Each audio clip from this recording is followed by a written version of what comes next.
भगवान करीबन करीबन 90 वर्ष के थे। ठाकुर जी आए थे द्वारका से, कुरुक्षेत्र, सब जगह चर्चाएं हो रही थी।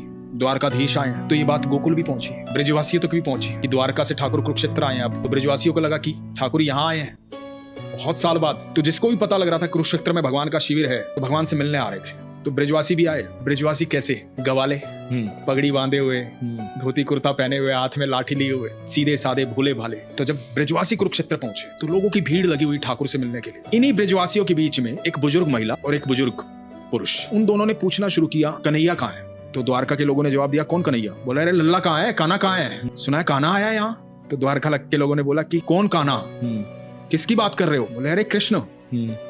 बोले, तो आप ऐसे कैसे नाम ले रहे हो उनका, कान्हा लल्ला, ये क्या भाषा होती है? द्वारकाधीश श्री कृष्ण चंद्र हैं वो, सम्मान से नाम लो। अब ये बुजुर्ग महिला और जो पुरुष हैं उन्होंने बोला कि अच्छा, द्वारकाधीश श्री कृष्ण चंद्र महाराज कहाँ है? उन्होंने बोला, ये लाइन लगी है ना जो उन्हीं से मिलने वालों की, आगे जाओ। अब वो आगे गए।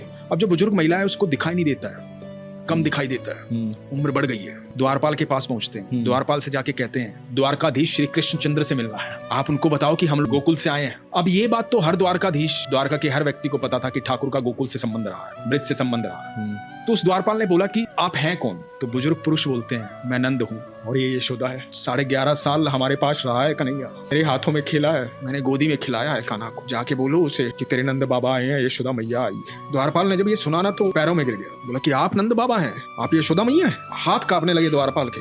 द्वारपाल दौड़ा गया ठाकुर जी के पास। महाराज व्यस्त हैं, ठाकुर जी व्यस्त हैं, लोगों से मिलने में, वार्तालाप करने में। इतनी क्षमता नहीं थी द्वारपाल की कि भगवान को बीच में टोक पाए, लेकिन फिर भी टोक दिया। जाके बोला कि महाराज, नंद बाबा और यशोदा मैया आए हैं गोकुल से। तो एकदम कृष्ण देखते हैं द्वारपाल की तरफ, क्या कहा तुमने? कि नंद बाबा और यशोदा मैया आए हैं गोकुल से। इधर नंद बाबा और यशोदा मैया चलते चलते महल की तरफ बढ़ रहे हैं, चला भी नहीं जा रहा है, बूढ़ी हो गई है यशोदा मैया। सामने देखती है, बड़े सिंहासन पर पीतांबरी पहने हुए, मोर मुकुटधारी, अद्भुत तेज, धुंधला धुंधला दिखाई दे रहा है। कृष्ण बैठे हुए हैं, नंद बाबा देख रहे हैं भरी हुई आंखों से, यशोदा मैया देख रही है। भगवान श्री कृष्ण के अंदर इतनी क्षमता नहीं बची है शरीर में कि वो चलकर आए। अनंत ब्रह्मांड का रचयिता स्थिर हो गया। और जब कृष्ण को आभास होता है, कृष्ण दौड़े चले आते हैं, देख रहे हैं यशोदा मैया को, बूढ़ी हो गई है, नंद बाबा को देख रहे हैं, बोल नहीं पा रहे हैं कुछ। बोलते हैं मैया, और यशोदा मैया बोलती है, द्वारकाधीश श्री कृष्ण चंद्र महाराज। बोलते नारी मैया, मैं तेरा कान्हा हूँ, तेरा लाला, तू ऐसे मत बोल। और यशोदा मैया स्पर्श करती है भगवान को, कहती है, अरे लल्ला, तू तो बिल्कुल भी बड़ा नहीं हुआ, तेरा शरीर तो उतना ही कोमल है, तू तो मेरा लल्ला ही है। फूट फूट के रोती है, फूट फूट के रोते हैं नंद बाबा,